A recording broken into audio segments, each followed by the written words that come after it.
स्वागत है मेरे प्यारे प्यारे बच्चों। कैसे हैं आप लोग? आई होप बहुत ज़बरदस्त होंगे। और आज का पेपर देखकर मैं भी ज़बरदस्त हो गया हूँ। हालांकि ऐसी हाल वगैरह देख के आप टेंशन मत लेना। कोई दीवाना नहीं कहता मुझे, कोई पागल नहीं समझता है मुझे। मैं आपका अपना अनुभव सर हूँ, जो बिल्कुल आज एक बेहतरीन से पेपर के रिव्यू के साथ आपके पास आया हूँ। मतलब 6 महीने की मेहनत वसूल हो गई बॉस। इससे अच्छा पेपर क्या मिलेगा यार। आईसीआई मतलब रिटर्न गिफ्ट में जाते जाते सिलेबस ख़त्म करते करते बोले जा बच्चा जा, जी ले अपनी ज़िंदगी। अब इससे इजी पेपर में क्या दूंगा? अगर इससे इजी पेपर दे दिया तो समझ में नहीं आएगा कि 12th का पेपर है या बीकॉम का है या सीए फाउंडेशन का है। तो सर आज का पेपर सीए फाउंडेशन जून 2023 अटेम्प्ट, अकाउंट्स पहला पेपर। और इंस्टीट्यूट ने क्या गजब कर दिया यार, गजब कर दिया, गजब कर दिया, दिल जीत लिया। सीरियसली इससे अच्छा पेपर, सीरियसली इससे अच्छा पेपर क्या बनेगा यार। इस पेपर में सबके लिए सब कुछ है। अगर किसी ने बहुत एवरेज पढ़ाई भी की है तो वो पास बहुत प्यार से हो जाएगा। थोड़ी सी अच्छी करी है तो वो 50+ और 60+ ले आएगा। किसी ने बहुत अच्छी करी है तो वो 85-90 भी ले आएगा। और किसी ने ज़बरदस्त करी है, क्या बोलते हैं हमारे यहाँ, जमाजम करी है, तो वो 100 आउट ऑफ 100 भी ला सकता है। ऐसा पेपर आईसीआई ने आपके सामने रखा। तो सर क्या था इस पेपर में? तो वही ट्रू फॉल्स। मज़ेदार बात ये थी कि लगभग सारे ट्रू फॉल्स वही थे जो मेहुल सर, अंशुल सर और मैंने हॉट 100 ट्रू फॉल्स बनाए थे। और जिन बच्चों ने उसको देखा था डेफिनेटली उनको मज़ा आ गया होगा उस पेपर को देख के, क्योंकि वो सारे ट्रू फॉल्स आपके सामने आज 12 मार्क्स के लिए पूछे गए थे। तो सर क्या था पेपर में, एक बार जल्दी से देख लेते हैं कि हमारे पेपर ने बोला क्या है, क्योंकि मैं आपका ज़्यादा टाइम नहीं लूँगा। और सुनो, जितने भी जून 23 अटेम्प्ट्स के बच्चे हैं, ये वीडियो कहीं भागा नहीं जा रहा है। अभी आप शांति से अपने आगे के पेपर्स की तैयारी करो, उन्हें देखो। पेपर कैसा रहा कैसा नहीं रहा उससे भी कोई अंतर नहीं पड़ जाएगा। तो आप तो बिंदास अपने अगले पेपर की तैयारी करें, लॉ की तैयारी करें, क्योंकि लॉ ले लेता है, समझिएगा। तो आप लॉ की तैयारी करिए। बाकी जो बच्चे अभी नवंबर 23 में सीए फाउंडेशन का एग्ज़ाम देने वाले हैं, वो तो इसको देख के खुश हो ही लीजिए कि ऐसा पेपर आईसीआई 100 मार्क्स का लेकर आपके सामने आया है। चलिए सर क्या बोलता है पेपर देखें। तो सर पहले 12 मार्क्स आपके ट्रू फॉल्स क्या है अलॉन्ग विथ रीजनिंग। क्या बोला उन्होंने कि सर देखो कॉन्सेप्ट ऑफ कंजर्वेटिज्म है, तो हम सभी जो खर्चे हैं, ऑल पॉसिबल लॉसेस, हम उनको प्रोवाइड करेंगे, लेकिन जो एंटिसिपेटेड इनकम है उनको बुक नहीं करेंगे। तो आंसर है सर बिल्कुल सही बात है। यही तो हमारी प्रूडेंस और कंजर्वेटिज्म बोलती है कि कल अगर कोई लॉस होने वाला है तो उसको आज ही बुक कर लो, लेकिन कल होने वाली इनकम को तब तक बुक मत करो जब तक वो रियलाइज ना हो जाए। तो यस सर, एब्सोल्युटली अकाउंटेंट यही करता है। ये स्टेटमेंट एकदम 100% खरी बात है। Expenses in connection, second question, with obtaining a license for running the cinema hall are revenue expenditure. Sir गलत है जी, गलत। जब आपने लाइसेंस लेने के लिए पेमेंट करा for the very first time, क्योंकि बिना लाइसेंस लिए आप सिनेमा नहीं चला सकते, और चलाया तो आप अंदर जाएंगे भाई साहब। तो लाइसेंस लेना is the prerequisite compulsion to run a cinema hall. So ये खर्चा कैपिटल नेचर का है। हाँ, हर साल जो आप रेन्यूअल का पेमेंट करते तो वो आपका रेवेन्यू खर्चा होता। तो चूंकि बिजनेस स्टार्ट करने के लिए, बिजनेस को परमिट करने के लिए जो खर्चा किया जा रहा है वो कैपिटल नेचर का होता है, और ये कैपिटलाइज किया जाएगा as an intangible asset. So ये कथन गलत है। अंडर और overcasting of a subsidiary book is an example of error of commission. क्या बात बोली सर, गजब बात बोली। Error of principle, error of omission, error of commission. Error of omission में क्या आता है सर? कोई ट्रांजैक्शन पूरा छूट गया, अधूरा छूट गया। एरर ऑफ प्रिंसिपल में क्या आता है? कैपिटल को रेवेन्यू, रेवेन्यू को कैपिटल बना दिया। और एरर ऑफ कमीशन में क्या आता है? Wrong total, wrong side, wrong undercasting, overcasting, गलत अमाउंट, गलत साइड, गलत खाता, ये सब एरर ऑफ कमीशन में तो आता है। तो अंडरकास्टिंग यानी टोटलिंग कम करना, या ओवरकास्टिंग टोटलिंग ज़्यादा करना, yes it is an example of error of commission. तो yes, it is a correct statement. Del credere commission अगर हम कंसाइनी को देते हैं, कई के लिए देते हैं? To promote credit sales and to avoid the risk of being bad debt. तो अगर हमने डेल क्रेडिटर कमीशन दे दिया तो फिर सर जो लॉस ऑफ बैड डेट है is to be borne by consignee, not consignor. तो सर बाकी सब तो ठीक था, बस एक आखिरी शब्द आपने गलत लिख दिया। तो सर बैड डेट का जो लॉस है, if del credere commission is paid to consignee, the loss of bad debt is to be borne by consignee, not the consignor. So this statement is wrong statement. Perpetual debentures are payable at the time of liquidation of the company. पहले तो देखो ये भूत जैसा है, होता तो है लेकिन दिखता नहीं। भारत में कंपनीज में अलाउड नहीं किया गया कि आप परपेचुअल डिवेंचर्स जारी करें, although banking companies are allowed to issue perpetual debentures. लेकिन अगर अगर अगर अगर खुदा ना खास्ता आपने परपेचुअल डिवेंचर इशू करे हैं, तो फिर परपेचुअल डिवेंचर का मतलब ये हुआ कि जिसका पैसा आपने एक बार ले लिया, अब आप ये पैसा कभी भी वापस नहीं करने वाले हैं। और जब आप ये पैसा कभी वापस नहीं करने वाले हैं तो कब करेंगे? सर कंपनी के रहते तो नहीं करेंगे, लेकिन जिस दिन कंपनी बंद होगी उस दिन तो करेंगे। तो फिर आप बिल्कुल बोल सकते हैं कि ये कथन एकदम सही है जी, सही, एकदम सही है, क्योंकि हम इसे अब कंपनी की लिक्विडेशन पर ही पे करेंगे। तो this statement is absolutely correct. अब आगे, सर ओवरहेड इज डिफाइंड कहाँ पे मिला होगा? ये इन्वेंट्री चैप्टर में। तो ओवरहेड में क्या आता है? तो sir total cost of direct material, direct wages and direct expenses. हाय भगवान, ये कैसे, हे भगवान, हे माता जी, ये क्या बोल रहे हैं? यहाँ पे अगर इन लिख देते, यहाँ पे इन लिख देते और यहाँ पे इन लिख देते तो क्या परफेक्ट हो जाता आंसर सही, लेकिन आपने ये इन हटा दिया, इसलिए ये स्टेटमेंट हो गया फॉल्स। समझ में आ रहा है सरकार? ओवरहेड्स में शामिल है इनडायरेक्ट मटेरियल, इनडायरेक्ट वेजेस और इनडायरेक्ट फैक्ट्री के खर्चे। तो sir this statement is false.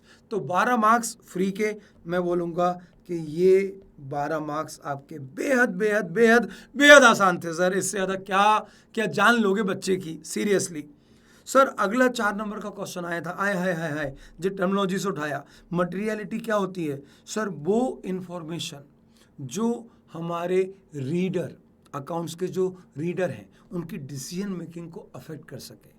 तो मटेरियल इन्फॉर्मेशन, मटेरियलिटी का मतलब हुआ कि सर वो सारी इन्फॉर्मेशन जो हमारे रीडर ऑफ अकाउंट्स के डिसीजन मेकिंग को अफेक्ट कर सकें, they must be disclosed in the financial statement, they should be considered in financial statement. हालांकि organisation to organisation materiality change होगी। मुकेश भाई के लिए, रिलायंस के लिए, जब वो अपने फाइनेंशियल स्टेटमेंट बनाते हैं तो वो तो भाई साहब जो राउंडिंग ऑफ करते हैं फाइनेंशियल स्टेटमेंट की, वो मिलियंस में करते हैं, करोड़ में कर सकते हैं।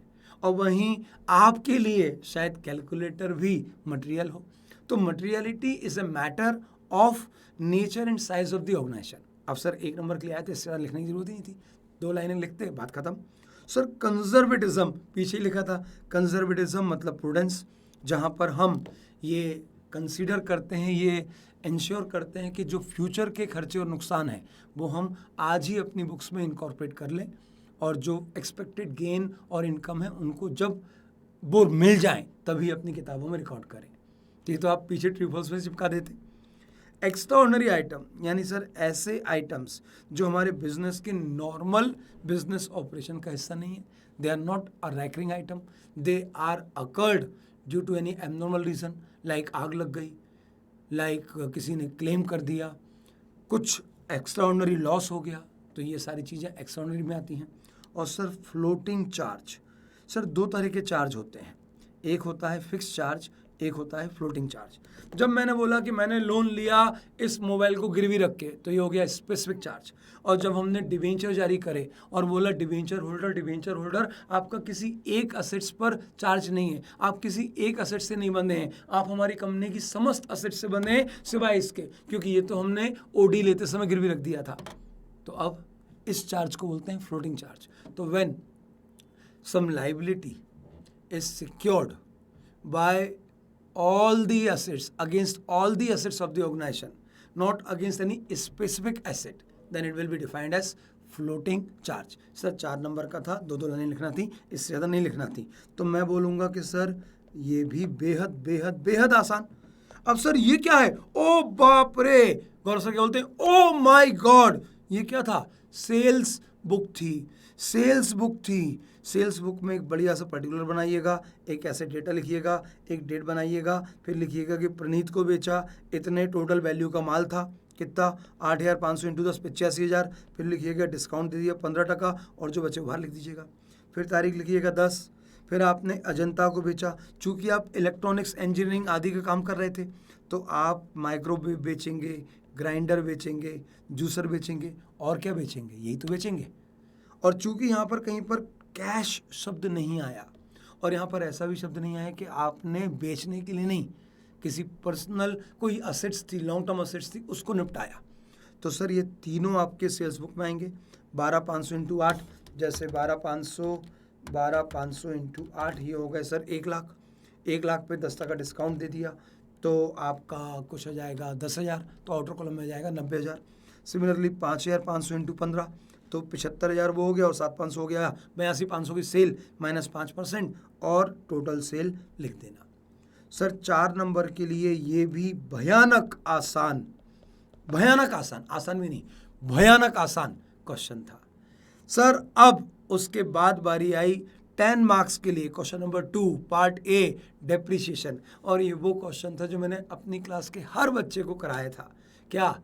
Fix assets account historical cost पे मेंटेन होगा, उसका डेप्रिसिएशन एक्यूमुलेटेड डेप्रिसिएशन या प्रोविजन फॉर डेप्रिसिएशन में इकट्ठा होगा, और जब असेट्स बिकेगी तो उसे डिस्पोजल खाते में रिकॉर्ड किया जाएगा। जो असेट्स की कॉस्ट जो कहाँ पड़ी है? मशीन खाते में, वो जाएगी डिस्पोजल में, disposal account debit to machine.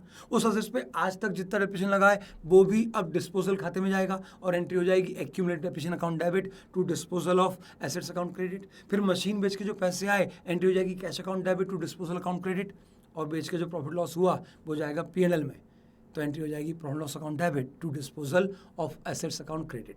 Question में बोला गया कि हमारे पास 12 लाख की एसेट्स थी, हमने लिख दिया यस सर 12 लाख की एसेट्स थी। इस पर ओपनिंग डेप्रिसिएशन का अमाउंट 4,65,000 था, हमने कहा बिल्कुल सही बात है सर। फिर आगे उन्होंने बोला कि 1 अक्टूबर 21 को, भाई साहब ध्यान रखना आपका अकाउंटिंग 31 मार्च 22 है, और 1 अक्टूबर ठीक मिड ऑफ द ईयर आता है, तो आपने एक असेट जिसको आपने 1 अप्रैल 18 को खरीदी थी भाई साहब, जिसकी कॉस्ट थी 2 लाख, उसे 1,10,000 में बेचा, और उसी दिन यानी 1 अक्टूबर को ही एक और नई मशीन ले आए 4,80,000 की। फर्म 10% डेप्रिसिएशन चार्ज करती थी पर एनम। सर रुको जरा, सब्र करो। 1 अप्रैल 18 को ये वाली मशीन खरीदी थी, तो 18-19 एक साल का डेप्रिसिएशन 20,000। सर कैसे कैसे? अरे वो यहाँ पे लिखा है ना, डेप्रिसिएशन रेट 10% है, और वो भी WDV बेसिस पे है। तो आपने 1 अप्रैल 18 को जो ये वाली मशीन खरीदी थी, इस पर एक साल का डेप्रिसिएशन लगाया 20,000, 50 180, फिर 18,000 लगाया सेकेंड ईयर में, बचा 162, फिर लगाया 20-21 में, और ये आ गई आपकी ओपनिंग WDV। यानी जिस फाइनेंशियल ईयर में ये वाली मशीन बिकी, उस साल उसकी ओपनिंग वैल्यू थी 145,800। इसे चूंकि आपने बेचा है 1 अक्टूबर को, तो 6 महीने का डेप्रिसिएशन लगेगा, तो सर 1,45,800 का 10% से आधे साल का डेप्रिसिएशन आएगा 7,290। तो ये इस साल का डेप्रिसिएशन है उस मशीन पे जो मिड ऑफ द ईयर बेची, और आपने इसी दिन एक और मशीन खरीदी थी, तो आपको इस नई मशीन पर भी, जिसकी कॉस्ट थी 4,80,000, 10% से आधे साल का डेप्रिसिएशन लगेगा 24,000। तो एक तो जो मशीन बिकी उसका डेप्रिसिएशन फॉर द ईयर 7,290, जो नई मशीन आई उस पर भी आधे साल का डेप्रिसिएशन। अब सुनो ध्यान से, ट्रिक बता रहा हूँ क्या करना है। ये ओपनिंग कॉस्ट, ये ओपनिंग डेप्रिसिएशन, तो जब आपने इसको नेट किया तो आ गई ओपनिंग WDV। ओपनिंग WDV में वो मशीन जो आपने इस साल बेची, उसकी ओपनिंग बैलेंस था 145,800, उसे अलग कर दो, तो ये वो मशीन है जो at the beginning of the year भी हमारे पास थी और साल भर में हमारे पास रही, तो उसकी WDV कितनी थी? तो सर देखो ना, 12 लाख माइनस 4,65, तो 12 माइनस 4 8, 8 माइनस गए 35, 7,35,000। 7,35,000 में ये वाली मशीन जो मिड ऑफ द ईयर बिकी, उसकी WDV थी ओपनिंग 1,45,800, ये आ गई 1,45,800, इस पे लगा दिया अपन ने आधे साल का डेप्रिसिएशन, तो 7,35 में 1,45,800 माइनस किया तो ये आ गया 5,89,200। ये वो मशीन है जो साल भर यूज़ हुई, तो इस पर 10% से साल भर का डेप्रिसिएशन लगा 5,89,20। तो डेप्रिसिएशन फॉर द ईयर 1 2 3 ये मैंने जोड़ा 90210 हमारी एंट्री हुई depreciation account debit to provision for depreciation account credit या depreciation account debit to accumulated depreciation account credit. ये बनाया हमने एक्यूमुलेटेड डेप्रिसिएशन अकाउंट।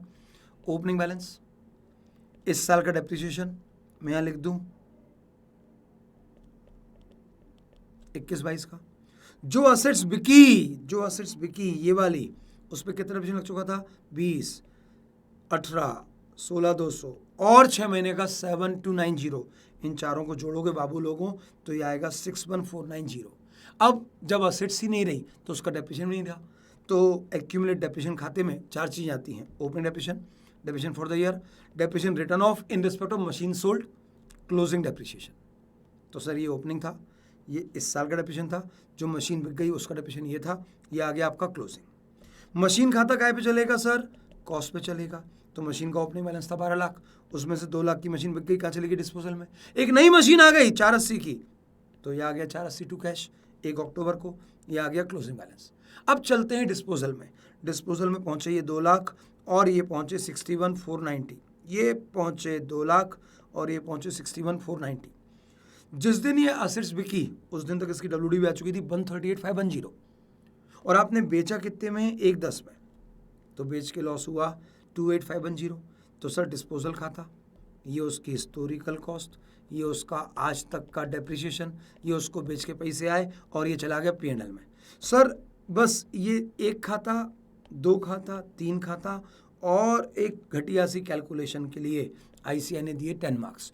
तो मैं इस क्वेश्चन को बोलूँगा कि सर ये क्वेश्चन हम ना तो बहुत इजी बोलेंगे, थोड़ा सा ध्यान रखना पड़ेगा, और तब तो बिल्कुल भी नहीं बोल सकते। तो ये आपका एवरेज क्वेश्चन है।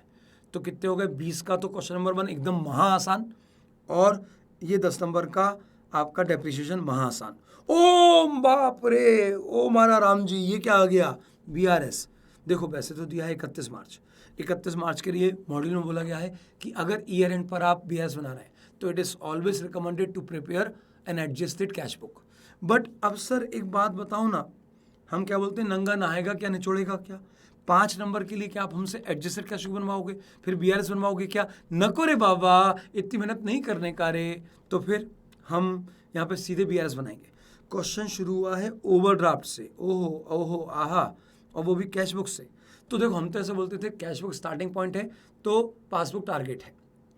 हम ऐसे बोलते हैं जहाँ से स्टार्ट करते हैं उसको बोलते हैं सोर्स, और जहाँ पे खत्म करना है उसको बोलते हैं टारगेट। ये टारगेट जो हमारी है मैडम जैसी हैं, madam is born perfect not subject to change. तो जो एडजस्टमेंट करना है किस में करना है? इस गरीब आदमी में करना है, क्योंकि यही है इनकम्प्लीट गलतियों का पुतला, इसी को अपने आप को ठीक करना पड़ेगा। तो सारे एडजस्टमेंट क्या में करेंगे? स्टार्टिंग पॉइंट में, टारगेट में कुछ भी नहीं करेंगे। तो अब क्या टारगेट और क्या करना है? तो सर सिंपल, वो सारी एंट्रीज जो स्टार्टिंग पॉइंट में हो गई टारगेट में नहीं हुई तो टारगेट में घुसकर कर नहीं सकते, तो स्टार्टिंग पॉइंट में कर देते हैं। तो जिसने बैलेंस बढ़ाया उसको घटा दो, जिसने घटाया उसको बढ़ा दो। सर ओडी है, ओके, तो जिसने ओडी बढ़ाया उसको कम कर दो, जिसने ओडी कम किया उसे बढ़ा दो। सर दूसरा, टारगेट में एंट्री हो गई, सोर्स में नहीं हुई, क्या टारगेट में घुस के रिवर्स कर सकते हो? नहीं सर, तो जो टारगेट ने किया वही सोर्स में कर दो। सर टारगेट ने ओडी बढ़ाया, हम भी बढ़ा दो, टारगेट ने ओडी कम किया, हम भी कम कर दो, बस दैट्स इट। अब देखो ये था कैश बुक का बैलेंस।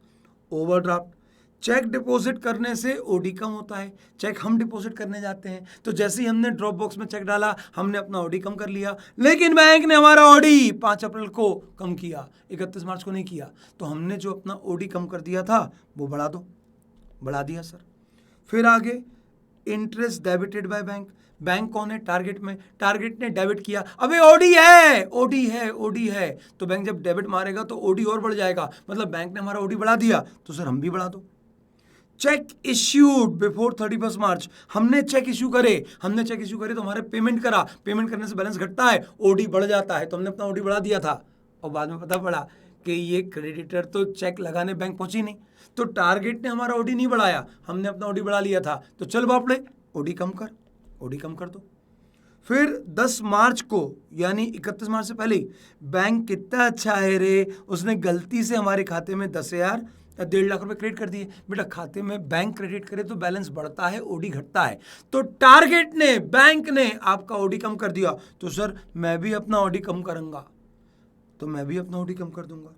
ड्राफ्ट डिपॉजिटेड, ये शब्द डिपॉजिटेड मतलब अपन ने जमा किया, तो अपन ने जैसे ही जमा किया तो अपन ने ओडी कम कर लिया, लेकिन बैंक ने हमें 31 मार्च तक क्रेडिट नहीं दिया, इसलिए बैंक ने हमारा ओडी कम नहीं किया। क्या हम टारगेट में घुस के ओडी कम कर सकते हैं? नहीं रे बाबा, तो सोर्स अपना ओडी बढ़ा लो।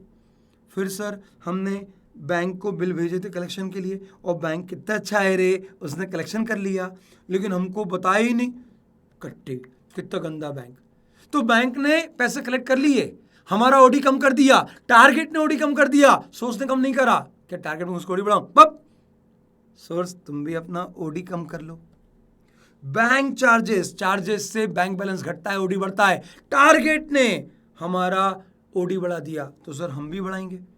और सर देखो, हमें सब्सिडी मिली थी सरकार से, सीधे खाते में जमा हुई, धन्यवाद मोदी जी। और देखो, मोदी जी ने 15 लाख बोले थे, यहाँ तो 17.5 लाख रुपए आ गए।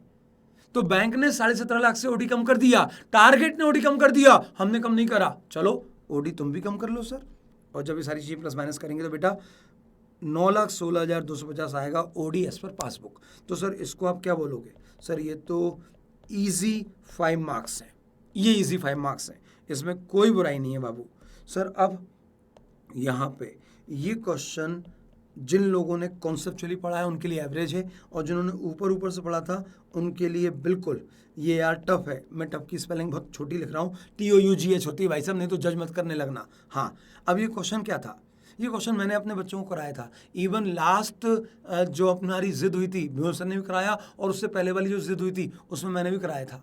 क्या है सर? देखो, कंपनी ने इतना प्रॉफिट कमा लिया है किताबों के अनुसार, और इतना उनका क्लोजिंग स्टॉक है किताबों के अनुसार। अब हमें कुछ गलतियां पता पड़ी, क्वेश्चन चाहता है कि हम वापस से अपना प्रॉफिट सही निकालें और सही क्लोजिंग स्टॉक निकालें। तो सर एक बात बताओ, परचेस में 10,500 की परचेस शामिल कर दी। कैसे गधे हो? अरे अकाउंटेंट कौन है? हाँ भाई साहब, मैंने परचेस में शामिल कर दिया। अबे कैपिटल असेट्स है, कैपिटल असेट्स परचेस में शामिल किया तो परचेस बढ़ गया, परचेस बढ़ा तो प्रॉफिट कम हो गया। तो सर एक काम करो ना, देखो मैं यहाँ पे क्या लिख रहा हूँ, point number 1, point number 2, point number 3, point number 4, और ये पॉइंट नंबर 5 है। बेटा यहाँ पर हो सकता है कि मेरे और ICAI की जो फ्रीक्वेंसी भावनाएं वो मैच ना हो, मैं पहले डिस्क्लेमर दे रहा हूँ। तो इसमें मैं थोड़ा सा अपने लिए क्वेश्चन रखना चाहूँगा। ये मैंने अपने नॉलेज, अपने लॉजिक से सॉल्व किया है। ICAI बहुत महान है, माँ माहेश्वरी बहुत गजब है, और जो शिवगामी देवी हैं गजब है। तो ज़्यादातर केस में माँ शिवगामी गलत नहीं होती, बाहुबली गलत हो सकते हैं। तो इसको एकदम से मैं श्योरिटी के साथ आपको नहीं बोल रहा हूँ, लेकिन जो मेरी नॉलेज है उसके हिसाब से आंसर सही है। तो सर 10,500 का कैपिटल परचेस गलती से नहीं मान लिया, इससे हमारा खर्चा बढ़ गया, प्रॉफिट घट गए। तो सर प्रॉफिट बढ़ा दो, तो हमने प्रॉफिट बढ़ाया। अब सर एक बात बताओ, 25,000 रुपये का माल हमने सैंपल में बांटा, तो सैंपल में बांटा तो इसकी रिकॉर्डिंग नहीं करी। चलो करते तो क्या होता, परचेस कम हो जाती, और दूसरा क्या, एडवर्टीजमेंट एक्सपेंस बढ़ जाते। तो परचेस कम हो जाती, GP बढ़ जाता, लेकिन एडवर्टीजमेंट एक्सपेंस बढ़ गए तो NP कम हो गया। तो घूम फिर के 25,000 से GP बढ़ाओ, लेकिन 25,000 से खर्चा बढ़ाओ। तो सर 25,000 ऐड करा काय के लिए, क्योंकि हमारे परचेस कम हो गई, परचेस कम हो गई तो GP बढ़ गया, लेकिन 25,000 से प्रॉफिट कम करो क्योंकि हमने बांटा तो एडवर्टीजमेंट में ही है। तो ओवरऑल इसका प्रभाव 0 आएगा, और इन दोनों का इम्पैक्ट अभी तक स्टॉक पे तो पड़ेगा ही नहीं। तीसरा पॉइंट था कि सर 1,85,000 रुपये के माल की इनवॉइस आई थी, इसे हमने एंटर कर दिया 29 मार्च को। एंटर मतलब होता है रिकॉर्ड करना। कहाँ रिकॉर्ड करा होगा? अगर उधार खरीदा है तो परचेस बुक में, नगद खरीदा है तो परचेस लेजर में और कैश बुक में, यानी इसकी एंट्री परचेस में हो गई है, लेकिन क्लोजिंग स्टॉक में इसको शामिल नहीं करा। अगर क्लोजिंग स्टॉक में शामिल कर लेते तो क्रेडिट 1,85,000 से बढ़ जाता, और क्रेडिट 1,85,000 से बढ़ता तो रिजल्टिंग फिगर में GP भी बढ़ता और NP भी बढ़ता। तो हम 1,85,000 से अपना प्रॉफिट बढ़ाएंगे, और चूंकि ये क्लोजिंग स्टॉक में शामिल नहीं है ऐसा लिखा है, इसलिए इसको हम जो 31 मार्च का क्लोजिंग स्टॉक था उसमें भी ऐड करेंगे। तो सर ये ऐड कर दिया, और यहाँ पर भी ऐड कर दिया, ठीक है सर। पॉइंट नंबर 4, 2,05,000 की सेल हुई थी, जिसको हमने 27 मार्च को डिस्पैच कर दिया था, यानी सेल भी हो गई थी, डिस्पैच भी हो गया था, रिस्क एंड रिवॉर्ड ट्रांसफर कर दिए थे, लेकिन हमने इसकी एंट्री नहीं करी थी। अकाउंटेंट, हाँ ऐसा क्यों एंट्री नहीं करी? सर वो भूल गया था। अच्छा भूल गए थे क्या? तो अब कर लो ना। तो जब सेल बुक करूंगा तो मेरा ट्रेडिंग अकाउंट में सेल्स बढ़ेगी, जीपी बढ़ेगा, एनपी बढ़ेगा। लेकिन सर जब सेल बढ़ाओगे तो क्लोजिंग स्टॉक कम भी तो हो जाएगा। बब क्यों होगा कम? क्लोजिंग स्टॉक तो गिन के आता है। जो माल 27 मार्च को आपने डिस्पैच कर दिया था वो 31 मार्च की गिनती में थोड़ी आया होगा। तो सर इसका सिर्फ एक इफेक्ट देना, अपना प्रॉफिट बढ़ा लेना। तो हमने 2,05,000 से अपनी प्रॉफिट बढ़ा ली है और यहाँ पे एक छोटा सा नोट लिख लिया है कि हमने माना कि ये 2,05,000 रुपये की वैल्यू हमारे इस स्टॉक में शामिल नहीं था, क्योंकि क्लोजिंग स्टॉक खातों से नहीं गिन के आता है, और जो माल 27 मार्च को चला गया वो गिनती में कैसे आया होगा, इसलिए हमने सिर्फ इसको प्रॉफिट में बढ़ाया है। मैं पहले बोल चुका हूँ माँ शिवगामी हो सकता है कि कुछ और व्यू रखती हूँ, it is a matter of view only. मेरे स्टैंड पॉइंट से यही होना चाहिए था। और आखिरी सर, मैंने कुछ माल जिसकी कॉस्टिंग थी 55,000 sales on approval or return basis पे मार्च में भेजा था। प्रॉफिट मार्जिन था 1/3 ऑन कॉस्ट, तो 55,000 का 1/3 निकालिए सर, तो ये होता है 55,000 का 1/3 18,333 और 55,000 कॉस्ट, तो ये हो गया 5 और 8 13 और 73,000, यानी इसकी नॉर्मल सेलिंग प्राइस थी 73,000 सर। लेकिन हमको अप्रूवल मिला है अगले महीने, लेकिन हमने इसको मार्च की ही सेल में शामिल कर लिया था। ये तो गलत किया भाई साहब, गलत है जी गलत। तो क्या करें सर? एक काम, सेल्स कम करें, सेल कम होगी सेलिंग प्राइस पर, तो इससे प्रॉफिट नीचे आएगा, तो सर प्रॉफिट कम करें। लेकिन अगर ये सेल नहीं है तो ये हमारा स्टॉक है, स्टॉक टेढ़ा है पर मेरा है, ग्राहक के पास पड़ा है तो मेरा ही, तो क्लोजिंग स्टॉक की वैल्यू बढ़ाओ कॉस्ट प्राइस पर 55 से, तो यहाँ पर आ गया। और यही 55,000 मैं ऐड करूँगा अपने क्लोजिंग स्टॉक में, inventory with customer on approval or return basis. तो सर इतना एडजस्टमेंट करने के बाद मेरा जो नेट प्रॉफिट आएगा वो आएगा 957,167 और क्लोजिंग स्टॉक आएगा 4,95,000। तो इसको मैं बिल्कुल ईजी तो बिल्कुल नहीं बोलूँगा, ये आपका अच्छा क्वेश्चन है और आपको बहुत सिंपल सी बात है, आपने पहले पढ़ा है तो ये एवरेज है, और नहीं पढ़ा है तो ओवरहेड जाएगा 2-2 फीट ऊपर से कि हो क्या रहा है, संपट ही नहीं पड़ रही। तो सर अभी तक हम 20 और 20 40 मार्क्स देख चुके हैं और 40 का 40 हमें ओके लगा, कोई बहुत ज़्यादा टफ नहीं लगा। हम ऐसा बोल सकते हैं कि सर 30 नंबर का 20 का पहला क्वेश्चन और 5 नंबर का आपका वो जो आपका BRS का क्वेश्चन था वो महान भयंकर आसान था। आपका 10 मार्क्स का डेफिनेशन ओके था और अभी 5 मार्क्स का एवरेज जो आपने निकाला, क्या ये वाला इन्वेंट्री, ये थोड़ा सा अच्छा था, टफ भी बोल सकता हूँ, अबव एवरेज तो था, ये पक्का था। Sir Akbar and sons of Surat consignment आना ही था, और अच्छी खबर ये है कि 10 मार्क्स का आया था, और अच्छी खबर ये है कि इसमें इनवॉइस प्राइस नहीं थी, और अच्छी खबर ये है कि इसमें कुछ था ही नहीं, ना नॉर्मल लॉस था।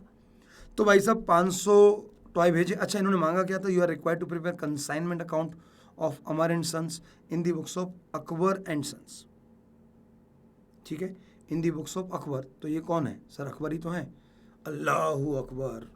तो अकबर एंड सन्स ने 500 टॉय भेजे 800 की कॉस्ट से, consignment account debit to goods and on consignment 4 lakh रुपए। सर उन्होंने 8,000 रुपये खर्च करे और 2,500 रुपये खर्च करे भेजने के लिए। जो खर्चा माल को भेजने के लिए किया जाता है उसका डायरेक्ट एक्सपेंसेस बोलते हैं और इन्वेंट्री कॉस्ट में शामिल करते हैं। तो सर 10,500 को जब मैंने 500 टॉय से डिवाइड किया तो मेरी एक टॉय की डायरेक्ट कॉस्ट आई 21 रुपये, और इसको लिख दिया मैंने to consignment account to cash account. फिर आगे बोलते हैं रास्ते में एक मोड़ आया और उत्थे गड्डी ठोक आया और 30 टॉय डैमेज हो गए, ठीक है। तो सर अभी तो ये माल पहुंचे नहीं था कंसाइनिंग के शहर तक, तो इसमें 2 खर्चे जुड़े होंगे, एक वस्तु की लागत 800 और दूसरा भेजने का खर्चा 21। तो जो टॉय निपटे वो 821 रुपये की कॉस्ट के थे, ऐसे 30 टॉय थे। तो सर 821 इंटू 30 टॉय 24,630, और यहाँ पे लिखा था कि देखो इंश्योरेंस कंपनी से कुछ रिकवर नहीं हो पाया क्योंकि हमारी पॉलिसी में ही डिफेक्ट था साला। तो सर ये पूरा अमाउंट पीएल में चला गया। अब भाई साहब 500 भेजे, 30 रास्ते में निपटे, 470 पहुँचे। जो 470 पहुँचे उनकी डिलीवरी लेने के लिए भाई साहब अमर एंड सन्स ने 14,100 पे करें तो 14,100 डिवाइड बाय 470, तो ये आया 30 रुपये। हम क्या लिखते हैं, consignment account debit to consignee. Number 1 direct expenses 14,100, indirect expenses consignee ने पे करें, मैं सच्ची बोल रहा हूँ, देखो ये पे करें इनडायरेक्ट एक्सपेंसेस। कंसाइनी ने 400 टॉय 1,500 के भाव पे बेचे तो 6 लाख रुपए की सेल हुई। एंट्री हुई consignee account debit to consignment 6 lakh रुपए। इस 6 लाख की सेल पे कंसाइनी को 6% कमीशन मिलना था। सर क्या ये डेलकेटर कमीशन है? नको रे बाबा, डेलकेटर कमीशन नहीं है रे बाबा। तो 6 लाख का 6% 36,000 यहीं पे आ गया। टू कंसाइनी अकाउंट, 1 डायरेक्ट खर्चे, 2 इनडायरेक्ट खर्चे और 3 कमीशन।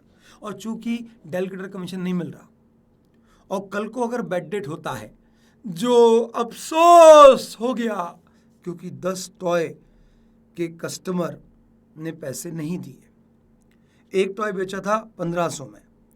चूंकि हमने डेलकेटर कमीशन इस पूरे क्वेश्चन में कहीं नहीं पढ़ा, इसीलिए हम कंसाइनी के ऊपर ही नुकसान चार्ज नहीं कर सकते। जब कंसाइनी ने माल बेचा था तो हमने पूरे अमाउंट से कंसाइनी डेबिट कर दिया था, तो आज जब बैड डेट हुई तो वो नुकसान हमारा है, हमारे कंसाइनी का नहीं है। लेकिन चूंकि हम कंसाइनी को पहले ही डेबिट मार चुके थे तो आज उसको क्रेडिट दो और अपना खर्चा बुक करो। तो एंट्री हो जाएगी consignment account debit to Amar and sons account credit और लिख दिया बैड डेट। 10 टॉय इंटू 1,500 15,000 रुपये। सर अब बताओ कुल कितने टॉय भेजे थे? 500। कितने टॉय रास्ते में पड़ गए? 30। कितने टॉय बेच खाए? 400, बचे हैं 70। और कंसाइनी की दुकान तक पहुंचते पहुंचते कितना खर्चा हो गया? तो सर 800 रुपये की ओरिजिनल कॉस्ट, 21 रुपये भेजने का खर्चा और कंसाइनी ने 30 रुपये इस माल की डिलीवरी प्राप्त करने के लिए खर्च करे थे। तो टोटल 851 रुपीज़ हमारी एक टॉय की कॉस्ट थी। तो 851 इंटू 70 टॉय, ये आ गया आपका 59,570। अब सर आपने क्रेडिट जोड़ा, डेबिट घटाया तो बैलेंस में आया प्रॉफिट और ये प्रॉफिट लेके चले गए आप जनरल P&L में। और चूंकि क्वेश्चन ने मांगा बस इतना ही था, you are required to prepare consignment account of Amar and sons in, तो एक ही खाता मांगा था, हमने बना दिया। अगर आप बोलते एनुअल लॉस बनाओ, हम बना डालते। अगर आप बोलते कंसाइनी अकाउंट बनाओ, हम बना डालते।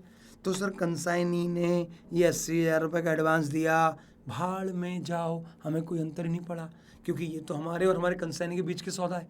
एडवांस दिया है, खर्चे और इनकम होते तो यहाँ जाते। तो सर ये कंसाइनमेंट का 10 नंबर का क्वेश्चन, मैं बड़ी दृढ़ता और जिम्मेदारी से बोल रहा हूँ कि सर ये क्वेश्चन तो ईजी था। तो अब आपका पहला 20 नंबर का ईजी, 5 नंबर का BRS ईजी, 10 नंबर का कंसाइनमेंट ईजी, 35 का ईजी हो चुका है। 10 का एवरेज था डेप्रिसिएशन और इन्वेंट्री टप था 5 का। तो 50 नंबर का पेपर मैंने आपसे डिस्कस कर लिया भाई साहब अभी तक। अब हम आगे बात करते हैं। तो आगे सर हमारे सामने एक क्वेश्चन आया बिल्स ऑफ एक्सचेंज का। अच्छी खबर ये है कि इसका इन्होंने बस नाम चेंज किया, कतरक वाला क्वेश्चन था और इतने गधे थे, यहाँ पे उस क्वेश्चन में पटेल लिखा था और ये एक्चुअली गलत था। अब लेकिन उन्होंने क्या करा, बस कट कॉपी पेस्ट कर ली। नकल में भी तो अकल चाहिए होती है। यहाँ पर एक्चुअली पटेल लिखा होना चाहिए था, मतलब यहाँ पे प्रेम जो लिखा है वहाँ पे प्रेम नहीं, वहाँ पे कृतिक लिखा होना चाहिए था, कतरक लिखा होना चाहिए था। जल्दी से बता देता हूँ, वही सेम क्वेश्चन है कि सर देखो कृतिक ने एक बिल एक्सेप्ट किया था बालू का 3500 का, किया था वंस अपॉन ए टाइम। आज उस बिल को ख़त्म कर रहे हैं और सर हमारे पास पैसे नहीं है पैसे नहीं है, तो हम क्या कर रहे हैं, अभी 3500 में से 1500 रुपये कैश दे रहे हैं, यानी बचा हुआ 2000 रुपये अलॉन्ग विथ 75 रुपये एक नया बिल एक्सेप्ट कर रहे हैं। तो हमारी पहली एंट्री होगी पुराना बिल कैंसिल, तो bills payable account debit to Balu 3500, फिर Balu account debit 3500, interest account debit 75, to cash 1500 और to bills payable balancing figure. आज के आनंद की जय। ये हो गए 2 नंबर आपके। अगला पॉइंट था गोपाल की एक्सेप्टेंस थी, गोपाल की एक्सेप्टेंस थी 4500 की, which was endorse by Kritik to Mohan, जिसे हमारे कृतिक जी ने मोहन जी को दे दिया था। जब बिल मिला था तो एंट्री करी थी once upon a time BR to Gopal, फिर ये बिल दे दिया था हमने मोहन को, तो Mohan account debit to bills receivable. अब हमारी किताबों में ना तो बिल है क्योंकि आया और गया, और हमने अपने गोपाल और मोहन दोनों को कम कर लिया। लेकिन बाद में पता पड़ा कि गोपाल द्वारा ये जो बिल एक्सेप्ट किया गया था ये तो सड़ा हुआ निकला और डिसऑनर हो गया। तो इस बिल के कारण जो हमने गोपाल कम कर दिया था, हमने मोहन कम कर दिया था, उन्हें वापस से बढ़ाओ। लेकिन हमारे मोहन भाई साहब ने 50 रुपये नोटिंग चार्जेस खर्च कर दिए थे, तो वो हमसे वसूल करेंगे और हम छोड़ेंगे थोड़ी गोपाल को। गोपाल तो हमारी क्या एंट्री होगी? Gopal account debit 4550 to Mohan account credit, debtor account debit to creditor. और फिर आगे बोलते हैं कि सर ये जो बिल था इसे हमने विड्रॉ किया चेक के बदले में, यानी अब हमको मोहन भैया को 4550 पे करने पड़े। तो हमारी एक और एंट्री हुई, Mohan account debit to bank 4550। Sir ये तो कित्तू कुतुपाई क्वेश्चन था, ये तो कितना कुतुपाई था। हमें एक बिल मिला था दोषी जी से, दोषी जी है, दोषी नहीं है, दोषी, 2500 का, और वो बोल रहा है कि सर आप अभी पेमेंट लो और ये बिल रिटायर कर दो। हमने कहा बिल्कुल सर, अभी के अभी लो। तो जब बिल आया था तो बीआर डेबिट किया था, आज बिल जा रहा है तो बीआर क्रेडिट, लेकिन पूरे 2500 नहीं मिलेंगे, 25 रुपये कम मिलेंगे। तो cash account debit 2475, discount account debit, rebate account debit 25 to bill receivable account credit 2500। अब ये क्या था, सिंपल भाषा में समझा देता हूं। कृतिक ने एक बिल एक्सेप्ट किया था प्रेम के लिए, कितने का? 6500 का। डिस्चार्ज बाय यहां पे आना चाहिए था कृतिक, किस चीज से? Ashok's acceptance to Kritik for a similar amount. यानी मैं कृतिक हूं, मैंने एक बिल एक्सेप्ट करा था, किसके लिए? प्रेम के लिए। मुझे एक बिल मिला था अशोक से, मैंने ये बिल उठा के यहां बढ़ा दिया और पुराना बिल कैंसिल कर दिया। तो एंट्री क्या हो जाएगी? जो पुराना बिल कैंसिल कर दिया मेरी loyalty, bill receivable account debit. जो बिल आया था वो वापस चला गया, तो to bill receivable account credit, और इसके साथ ये हो गए आपके 5 मार्क्स। तो भाई साहब मैं आपको बड़ी विनम्रता से और दृढ़ता से बोलता हूं कि क्वेश्चन नंबर 1-20 ईजी में जाएंगे, एवरेज और टफ में नहीं आएंगे। क्वेश्चन नंबर 2 का जो पार्ट ए था वो एवरेज में जाएगा, पार्ट नंबर बी था वो इजी में जाएगा, और पार्ट नंबर जो सी था वो टफ मान लो। क्वेश्चन नंबर 3 पार्ट ए क्या पढ़ा? कंसाइनमेंट। सर कंसाइनमेंट को तो मैं बिल्कुल बहुत जिम्मेदारी से बोल रहा हूँ, वो इजी ही है। पार्ट बी जो बिल्स ऑफ एक्सचेंज आपने करा वो भी इजी है। और पार्ट सी, ओ बाप रे, ओ माय गॉड, ऐसे बोलते हैं गौरव सर, वो भी बड़ा इजी था। उसमें क्या था? उसमें उन्होंने बोला कि एवरेज वेट निकालो। एवरेज वेट निकालो, कैसे निकालोगे? तो सर 2 पार्टनर हैं एक फर्म के, आपस में नहीं खेल रहे, ये फर्म से ड्राइंग कर रहे हैं। एक है सीता, एक है गीता। मैंने सीता का कुछ करके बताया, मतलब कैलकुलेशन। तो सर सीता ने फर्म से 1, 2 और 3 अलग अलग तारीखों में ड्राइंग करी। ड्राइंग का अमाउंट था सब मिला के 115। अकाउंटिंग है 22-23, और इन्होंने बोला है कि बेस डेट आपको 1 अप्रैल मानना है। तो सर 1 अप्रैल से 1 अप्रैल 0, 1 अप्रैल से 30 अप्रैल, 29 मई, जून, जुलाई, अगस्त, सितंबर, अक्टूबर और 20 दिन नवंबर के, ये सब जोड़ा तो 233 आ गया। फिर इसी से और आगे बढ़े तो नवंबर के 10 दिन और जोड़ दो, दिसंबर के 31 जोड़ दो और जनवरी के 16 जोड़ दो, तो ये हो गए 290 दिन। अब amount into days equals to product, तो ये है 1,54,05,000 और टोटल अमाउंट है 1,13,000। तो average date equals to base date plus summation of product divide by summation of amount, ये निकल के आया आपका 136.3 डेज। जब इसको आपने 1 अप्रैल में जोड़ा तो अराउंड 15.32 अगस्त आती है। 15 अगस्त समाप्त हो चुकी है और 16 अगस्त की रात्रि के भी नहीं, सुबह के 6-7 बज रहे हैं। तो भाई साहब रात को 12 बजे के बाद अगर 1 सेकंड भी हो गया तो वो अगली तारीख ही कहलाती है। तो मेरे हिसाब से आंसर 16 अगस्त आएगा। अब यहाँ पे माँ शिवगामी कई बार बोलती है कि 0.5 से नीचे है तो पिछली डेट लो, 0.5 के ऊपर है तो अगली डेट लो। अबे गधेड़ों, 15 अगस्त खत्म, 16 अगस्त को रात को 12 बजे हैप्पी बर्थडे करने लगते हो ना। तो इवन अगर 15.01 अगस्त भी आया तो इसका मतलब हुआ कि 15 अगस्त खत्म। आप बोलते हो ना कि 3.4 ओवर हो गए, तो इसका मतलब क्या हो गया? 3 ओवर खत्म हो गए, चौथा ओवर चल रहा है। तो 15.3 अगस्त मतलब 15 अगस्त खत्म, 16 अगस्त चालू हो चुका है। 16 अगस्त में आप ये लिखेंगे। यहाँ पे डिफरेंस आ सकता है, कुछ लोग 15 अगस्त आंसर दें, कुछ लोग 16 अगस्त आंसर दें, फिर बोलोगे ओ 15 अगस्त है इंडिपेंडेंस डे तो हम प्रीपोन करेंगे। अबे ये एवरेज ड्यूएट है, बिल्स ऑफ एक्सचेंज नहीं है। पार्टनर ने ड्राइंग करी अपनी फर्म से, क्या बीच में बैंक को जबरदस्ती इन्वॉल्व कर रहे हो? हर जगह 15 अगस्त में खुश नहीं होते, हाँ ध्यान रखना, हर जगह 15 अगस्त में खुश नहीं होते। ये पार्टनरशिप फर्म है, पार्टनर ने अपनी फर्म से पैसा विड्रॉ करा है, नहीं तो तुम खुश हो जाओ ओ 15 अगस्त है पब्लिक हॉलीडे प्रीपोन करेंगे। आराम से रुको जरा, सब्र करो। तो सर ये भी हो गया। तो फाइनली हमारा जो आंसर आया वो आया 16 अगस्त एवरेज रेट। अब इसके बाद क्या होता है एवरेज रेट में? सर ये क्या आया कि सर इन 3 अलग अलग डेट पर ड्राइंग करो या पूरी ड्राइंग एक साथ इस तारीख पे करो, दोनों केस में हमारा एक ही बात है, मैथमेटिकली दोनों का मतलब एक है। तो फिर सर फाइनली हमने मान लिया कि इंडिविजुअल ड्राइंग खत्म। 1,13,000 आपने निकाले हैं 16 अगस्त को।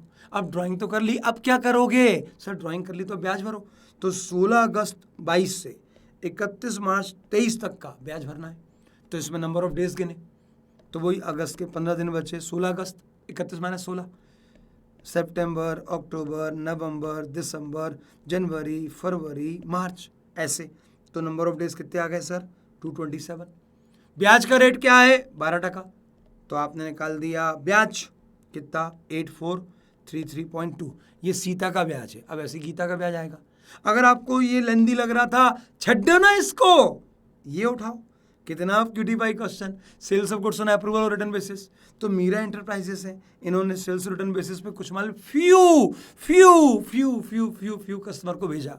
जब फ्यू बोलते हैं तो इसका मतलब क्या हुआ कि यहाँ पर आपको क्या नहीं लगाना, वो सेल्स डे बुक, सेल्स और रिटर्न लेजर नहीं, मेन बुक्स में एंट्री कर लेना है। यानी जब आपने माल भेजा तभी सेल्स बढ़ा ली, अगर वापस आ गया तो सेल्स रिवर्स कर ली, माल रख लिया तो कोई एंट्री मत करना। लेकिन ईयर एंड तक अगर परमिशन नहीं आई तो सेल्स रिवर्स करो और क्लोजिंग स्टॉक बढ़ाओ। ऐसा ही हुआ है, हमने माल भेजा था 10,000 का, लेकिन ग्राहक ने ईयर एंड तक उसको अप्रूव नहीं करा और हमने चूंकि उसको नॉर्मल सेल में शामिल कर रखा था तो डेटर में शामिल होगा। डेटर कितना था? 1,10 का, उसमें शामिल है 10,000, माइनस करो तो आपके जो डेटर बैलेंस शीट में आएंगे वो आएंगे 1,00,000। अब अगर ये डेटर नहीं है तो ये स्टॉक है तो कॉस्ट पे आएगा। कॉस्ट कितनी है? तो सर ये बोलते थे कि इन्होंने 25% कॉस्ट पे प्रॉफिट कमाया है, तो कॉस्ट का 25, सेल का 20 होता है। तो आपकी सेलिंग प्राइस कितनी थी? 10,000, 10,000 का 20% क्या हुआ? 2,000। तो ये कितना है? 8,000 की कॉस्ट। 31 मार्च को हमारी दुकान में माल कितना रखा था? 70,000 का। 8,000 की कॉस्ट का माल हमारे ग्राहक के पास पड़ा था, inventory with customer on approval or return basis. तो बैलेंस शीट में जो स्टॉक आएगा वो 78 आएगा, बैलेंस शीट में जो डेटर आएंगे वो 1,00,000 के आएंगे। ईयर एंड पे 2 एंट्रियां होंगी। एंट्री होगी क्या? तो सर एंट्री होगी आपकी, क्या एंट्री होगी बताओ? सर रिवर्स करोगे सेल? हाँ सर रिवर्स करेंगे। तो एंट्री होगी आपकी sale account debit to debtors 10,000 रुपये, no approval received up to year end. फिर इसकी तुरंत एक और एंट्री होगी क्लोजिंग स्टॉक में लेने की, inventory with customer on approval or return basis account debit to trading account credit 8,000। ये 2 एंट्री हो गई। अगले साल ग्राहक ने 6,000 का माल एक्सेप्ट कर लिया, चूंकि हम लास्ट ईयर सेल्स रिवर्स कर चुके हैं तो आपको अगले साल सेल्स की एंट्री करना पड़ेगी। तो एंट्री होगी debtor account debit to sale. Debtor का नाम कुछ दिया है क्या भाई साहब आपने? सर नहीं दिया। हाँ तो बस debtor account debit to sale 6,000, और जो 4,000 का माल वापस आ गया उसकी कोई एंट्री करने की जरूरत नहीं है। ठीक है, तो नहीं है, मत करना। तो या तो आप ये कर लो चाहे वो कर लो। सर दोनों केस में क्वेश्चन ईजी थे, तो सर मैं तो बोलूँगा कि ये पार्ट भी इजी है। तो आपका 20, 30, 40, 45 का तो भयानक आसान आया था, एवरेज 10, तो आप इससे ही तर गए सर। 20, 30, 40, 45, 55। टफ आया है अभी तक सिर्फ 5 का, 60 में से 5 टफ। मैं रोज़ बच्चों को बोलता था, याद करो जितने लोग मुझसे पढ़े हुए हैं, कि एग्ज़ाम में हर बार 50 से 60 नंबर का इजी आता है। पहले उसको फोकस करो, उसको देख के खुश हो, उसको सॉल्व करो कि उसमें 50 आ जाए। एवरेज 30 का आता है, उसमें 20 ले आओ, और जो टफ है 20 का उसमें 5 भी ले आए तो भी अपने 70-75 नंबर आराम से होते हैं मिनिमम। तो ये पॉलिसी आपको लगाना है। सर टाइम बहुत हो गया है, अब मैं ज़्यादा टाइम नहीं लूँगा आपका। सर ये एकदम बेसिक एनपीओ का क्वेश्चन था। रिसीट पेमेंट दिया है, ओपनिंग और क्लोजिंग दिए हैं, आपको इनकम एंड एक्सपेंडिचर और बैलेंस शीट बनानी है। चूंकि opening balance of general fund नहीं है तो एक ओपनिंग बैलेंस शीट बनेगी, वहाँ से निकलेगा opening balance of general fund, फिर एक इनकम एक्सपेंडिचर बनेगा एक्रूअल बेसिस पर। यहाँ पे बस एक चीज़ ध्यान रखना, ये आपका सप्लायर खाता है, वही मेडिसिन, दवा और दारू, तो मेडिसिन के क्रेडिटर से निकलेगा परचेस, परचेस जाएगा स्टॉक में, निकलेगा कंजम्पशन। सब्सक्रिप्शन का ये खाता बना लो, opening outstanding, closing outstanding, opening advance, closing advance और सब्सक्रिप्शन रिसीव, तो बैलेंस में जाएगा subscription on during the year. तो सर मेरे हिसाब से कोई दम नहीं है, ये देखो ये ओपनिंग है, ये क्लोजिंग है। अगर ऊपर कोई मशीन बिल्डिंग खरीदी और बेची नहीं है तो ये डेप्रिसिएशन है। सर अगर कोई इक्विपमेंट खरीदा बेचा है तो इसमें जोड़ो इक्विपमेंट की परचेस माइनस करो क्लोजिंग वैल्यू, तो बैलेंस में जाएगा डेप्रिसिएशन। ये ओपनिंग है, ये क्लोजिंग और वैल्यू बढ़ गई है। तो सर ये क्वेश्चन मेरे लिहाज से चूँकि लेंथी है इसलिए आप इसको एवरेज बोल सकते हैं, इससे ज़्यादा आप इसको कुछ नहीं बोल सकते। तो क्वेश्चन नंबर 4 को मैं एवरेज की कैटेगरी में डालूंगा और क्वेश्चन नंबर 4B, हाय भगवान, हाँ हमारा राम जी, इतना इजी क्वेश्चन कोई कैसे दे सकता है, इतना इजी क्वेश्चन कोई कैसे दे सकता है। मालूम क्या दिया है कि हमने मालूम है एक पार्टनर को एडमिट किया फर्म में। अच्छा इसमें एक थोड़ी सी प्रिंटिंग एरर हो गई, ऊपर लिखा था XY और नीचे लिखा था AB। एक्चुअली आपको पता ही नहीं है, X का घर का नाम A है और Y का घर का नाम B है। तो सर 2 पार्टनर थे, आपस में PSR था 3:2। इन्होंने 1/6 हिस्से के लिए नए पार्टनर को रखा और उससे क्या बोला कि बापड़े 50 लाख रुपए तुझे हर साल मिनिमम कमाई होगी, हम गारंटी देते हैं, मैं देता हूं वचन और मेरा वचन ही है शासन, ऐसा कुछ बोल दिया। एडमिशन के बाद पता पड़ा कि प्रॉफिट हुआ सिर्फ 1,80,00,000। 1,80,00,000 का 1/6 होता है सिर्फ 30 लाख, यानी PSR के हिसाब से तो सिर्फ 30 लाख रुपए का प्रॉफिट बन रहा है। और आप तो मुंह खोल के आ गए थे कि 50 लाख मिनिमम कमाई होगी, और ये गारंटी किसने दी? फर्म ने दी। ओ भाई साहब, तो अब आप क्या करोगे? सर आप तो एक काम करो, 180 लाख में से 50 लाख भाई को दे दो और बचे हुए 130 लाख हमारे पार्टनर्स के बीच PSR में बांट दो। कब? जब ये गारंटी फर्म ने दी। क्योंकि अगर फर्म ने गारंटी दी है तो फिर उस केस में गारंटीड पार्टनर को गारंटीड प्रॉफिट मिल जाएगा और बचा हुआ प्रॉफिट बचे हुए पार्टनर अपने PSR में शेयर करेंगे। हम मान रहे हैं कि एडमिशन के बाद भी इन पार्टनर्स का PSR आपस में सेम यही था, PSR आपस में यही था। तो सर ये प्रॉफिट बढ़ जाएगा, 130 लाख का 3/5 यानी 78 लाख हमारे एक भाई रखेंगे और 2/5 52 लाख दूसरे भाई रखेंगे। फिर आगे बोला कि गारंटी A और B ने दी है। अच्छा तो तुम तो निपट गए रे बाबा, तुम तो निपट गए रे बाबा। Calculate share of profit of each partner, तो ये हो गया हमारे Z का प्रॉफिट, ये हो गया X का प्रॉफिट, ये हो गया Y का प्रॉफिट।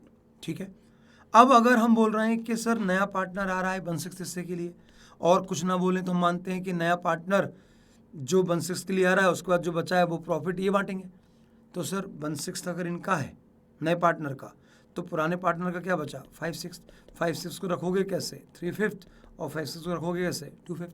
तो नया रेशो क्या हो जाएगा? सर नया रेशो हो जाएगा 3:2:1। 180 लाख रुपए को 3:2:1 में बांटें तो यहाँ पे आएगा 30 लाख, यहाँ पे आएगा 60 लाख और यहाँ पे आएगा 90 लाख। लेकिन हम तो कमिट कर चुके, हम प्रॉमिस कर चुके सनम, तो हम तो अब Z को 50 लाख ही देंगे। तो उसका जो 20 लाख का शॉर्टफॉल है वो कौन पूरा करेगा? तो सेकंड केस में बोल रहे हैं कि A और B ने गारंटी दी थी, वो भी इक्वली दी थी। अगर नहीं लिखा होता तो हम फिर इसको 3:2 में बढ़वाते, लेकिन अब उन्होंने बोला इक्वली दी थी। तो सर 10 लाख रुपए तुम दो X, 10 लाख तुम दो Y। तो अब हमारे पार्टनर्स का प्रॉफिट में हिस्सा कितना हो गया? 80 लाख, 50 लाख और 50 लाख। भाई साहब इसके लिए 5 नंबर ICI ने दिए हैं CA फाउंडेशन में। इतने तो बताएं आप लोगों को वहाँ 12th में भी नहीं मिलते होंगे, ये 2 नंबर के MCQ में आता होगा, यहाँ पे 5 दे दिए। मोस्ट ईजीएस्ट क्वेश्चन, पहले 4 क्वेश्चन अच्छे गए हमने। अब देखो बताना है, एक क्वेश्चन आया था पार्टनरशिप का, मैं अपने बच्चों को पहली फुर्सत में बोलता हूँ भाई साहब, मैं डंके की चोट पे बोल रहा हूँ कि भैया पार्टनरशिप मत करना, पढ़ लो, एग्जाम में पढ़ने की जरूरत ही नहीं है। क्योंकि हम जब पार्टनरशिप पढ़ते हैं डेप्थ में तो कम से कम 40 घंटे लेता है पार्टनरशिप, और 40 घंटे देने के बाद जो क्वेश्चन एग्जाम में आता है वो तो वैसे भी अफलातून आता है, अपरंपार आता है, खतरनाक आता है। तुम उसे करने गए तो बाकी कुछ कर नहीं पाओगे। तो मैं तो भैया बच्चों से क्लियर बोलता हूँ मेरे कि 125 का पेपर आएगा भाई साहब, कंपलसरी क्वेश्चन 1 कर लेना। अब जो बचे हुए 5 उसमें से 4 करना है, तो एक क्वेश्चन जो पार्टनरशिप का आता है उसी को छोड़ के आना। सर उसके साथ एनपीओ आएगा, हाँ छोड़ देना। सर उसके बाद उसके साथ फाइनल अकाउंट आएगा, हाँ छोड़ देना। मैं तुम्हें इतना तैयार कर रहा हूँ कि तुम यहाँ से, मैं गारंटी दे रहा हूँ, गारंटी कि यहाँ से आपके पूरे 100 आएंगे। दमो तो ले आओ 100, सिंपल। अब आप सोचो ये क्वेश्चन यहाँ शुरू हुआ है, अजीब दास्तां है ये, कहाँ शुरू कहाँ खत्म, ये मंजिलें हैं कौन सी। अबे इसको तो पढ़ने के 20 नंबर मिलना चाहिए। 3.5 पेज का क्वेश्चन, बच्चे की फट जाएगी लिटरली। 3.5 पेज का क्वेश्चन पेपर होता है क्या? यानी 12 पेज का पूरा पेपर है, उसमें 3.5 पेज तो एक क्वेश्चन के हैं। तो मैं तो पहले ही बोल देता हूँ छोड़ दो। और जिस बच्चे ने इसको पढ़ने की हिम्मत कर ली, भाई साहब ये क्वेश्चन जिसने उठाया, बस उसको पता है कि उसका क्या क्या उठ गया, पता है मुझे। तो भाई साहब मैं तो पहले बोल देता हूँ कि इसको करने की जरूरत ही नहीं। अरे कैसे करोगे यार, पागल हो क्या? तो हम तो करेंगे क्यूटी पाई, ये वाला क्वेश्चन, प्रोराटा लोकेशन वाला। इससे घटिया क्वेश्चन कुछ भी नहीं था। और what is the important of journal?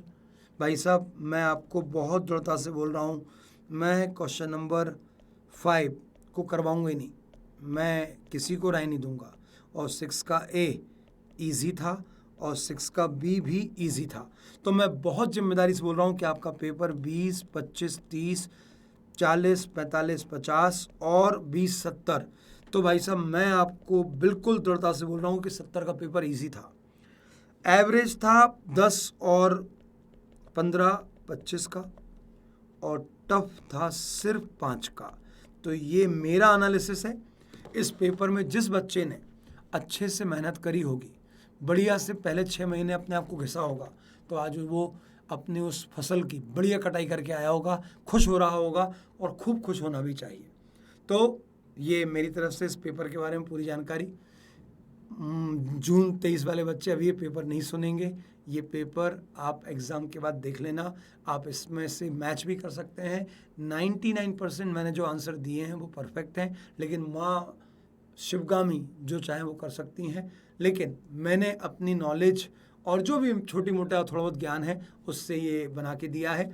तो एंजॉय करें अगले पेपर्स के लिए। जून 23 वाले बच्चों को ऑल द बेस्ट, और नवंबर 23 वाले देख के खुश हो जाओ, ऐसे पेपर एग्जाम में आते हैं। तो आगे हम फिर मिलते रहेंगे, तब तक एंजॉय करें, मस्ती के साथ पढ़ाई करें। दिसंबर 23 वाले और जून 23 वाले अगले पेपर के लिए बहुत सारी शुभकामनाएं, खूब सारे आशीर्वाद, खूब सारी blessings. Thank you so much, bye bye, love you and take care.